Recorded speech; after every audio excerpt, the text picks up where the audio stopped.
వేడి వేడి అన్నం అండ్ పప్పులోకి ఏదైనా ఫ్రై ఐటెం ఉంటే బాగుంటుంది కదా. So let's make spicy potato slices.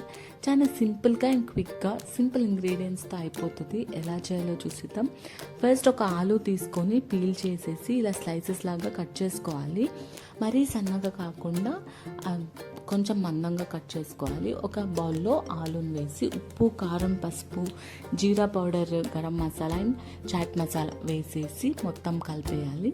ఒక ప్యాన్ పెట్టి ఆయిల్ వేసి మన పొటాటో స్లైసెస్ని అన్నిటిని వేసి రెండు వైపులా ఫ్రై అయ్యేదాకా ఉంచేస్తే చాలు. మన potato spicy potato slices ready. ఇలా ఎప్పుడైనా ట్రై చేశారా ఆలుతో? ట్రై చేయకపోతే ట్రై చేయండి. బిలీవ్ మీ, చాలా అంటే చాలా టేస్టీగా ఉంటుంది.